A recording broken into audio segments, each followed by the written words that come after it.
Whoa!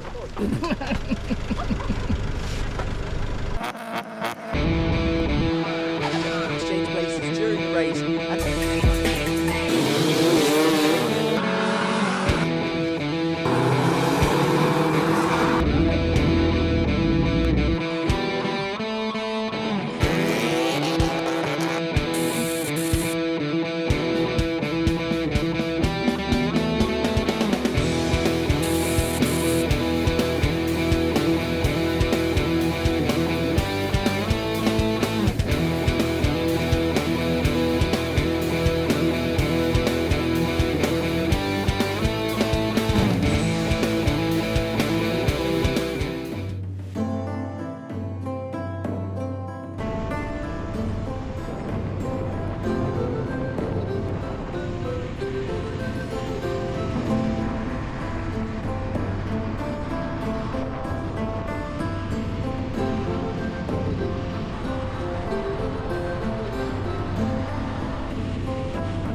Ito, fast trail.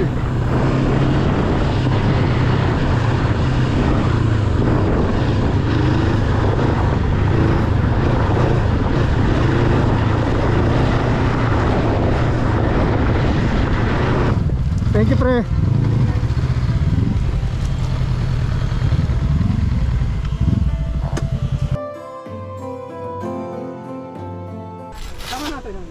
Ganda ng bike, oh. Shoutout nga pala sa brother natin na pasimuno ng lahat. Si Brother Ryan. Enjoy naman tayo, di ba? Hindi Ano? naman budol to, hindi naman considered budol. Enjoy to. talaga. Ayun. Wow!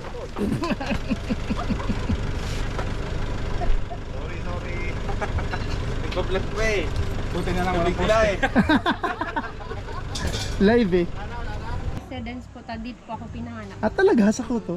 Ano po yung history ng Koto, madam? Kung matanong ko lang. Maganda to noon, sir.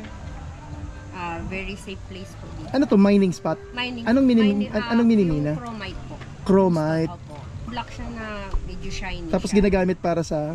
Sabi po nila parang ginagamit din sa ano, ng baril, ganun. Ah, Hinahalo po siya. hinalo sa ano. Pampatigas Sir? ng bakal Chromite. siguro. Tapos kailan na nagsala yung mining? Tagal na po, sir. Kasi nung panahon po ng father ko, na-retrench na din po yung father ko noon dito. Parang nasa 30 years na siya. Ah, matagal na rin pala Opo, talaga. 20 years na talaga siya na hindi na po Operational. operate. Oo po. So ginawa na lang pala siyang tourist destination. Opo, ginawa na lang. So maglakad-lakad tayo. Yan ang gubat, oh.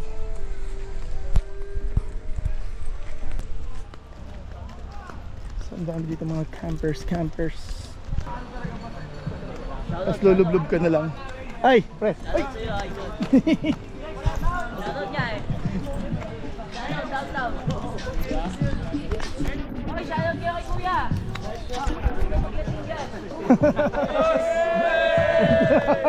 Lupit. Nakikidaan ako.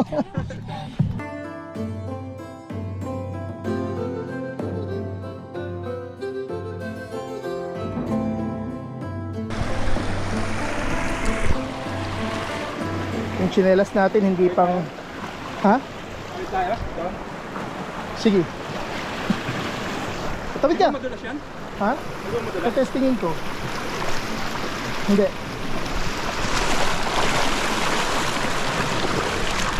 Iyan, oh. Teka, makatambay. Lamig ng tubig. Tambay nga muna. Whew.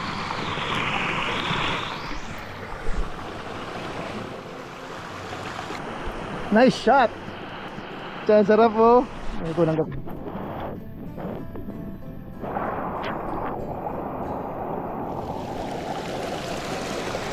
Itong Koto is hindi pa ganun kakilala. Well, it's a top tourist destination sa Zambales, specifically dito sa Masinloc. Yan, umikot tayo. Galing tayo doon kanina. Nice.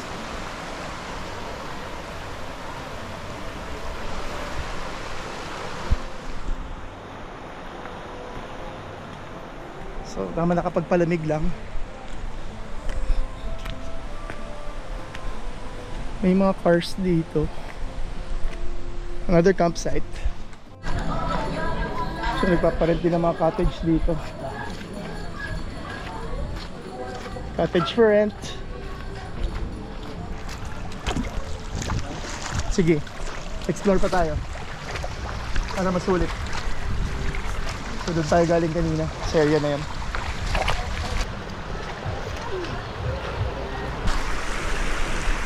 So nandito pala yung pool area.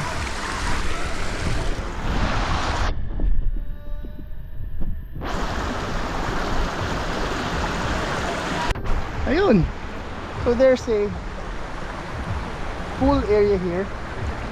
Connected dun sa Batis na pinuntahan natin kanina. Medyo madulas lang ng konti. Ayan. Oh, lalangoy ako.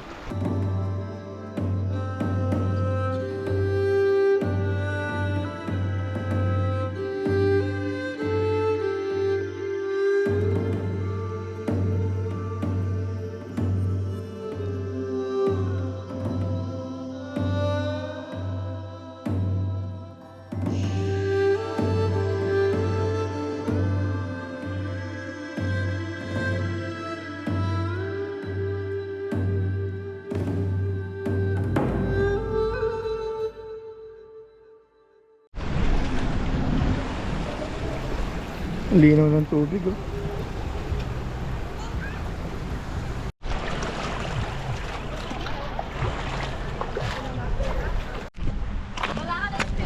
Sorry. Tara, roll. Okay. So, nakabalik na tayo dun sa bayan. Ito yung mga bahay nila na dating tirahan ng mga minero. Kaya pala pare-pare itsura ng bahay. Yan, even this one. Parang alam mo yung sinaunang ano, public market. Koto Public Market.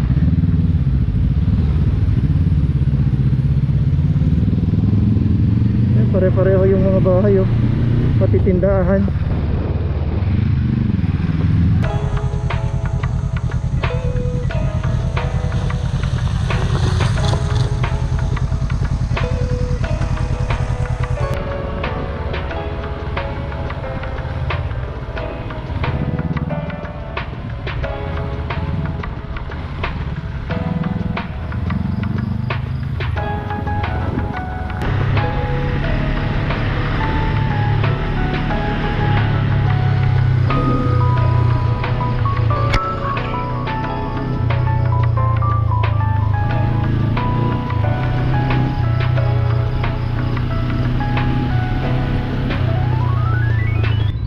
Now, this is the main road.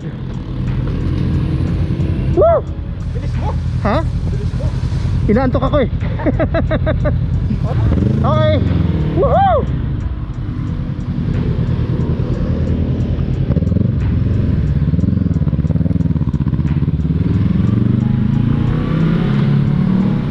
This is the main road, mga parts. Ay! Thank you, Lord. Tuloy-tuloy na natin to. Woohoo!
Thank you.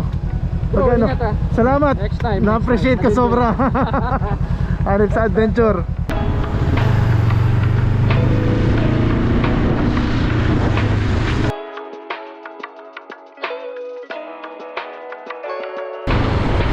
Highway! Woo!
Now mga parts, nakabalik na nga ulit tayo ng Alabang.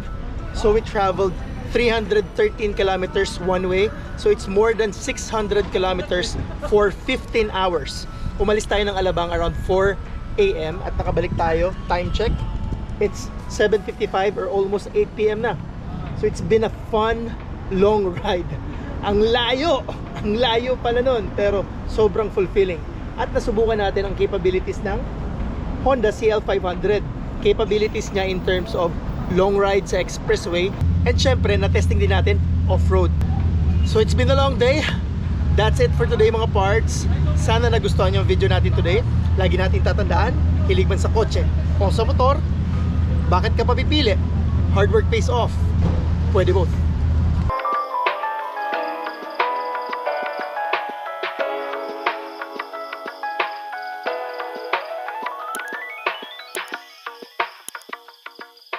Kaya sunod na off-road ride. Actually, training na to para sa FJ Moto next year.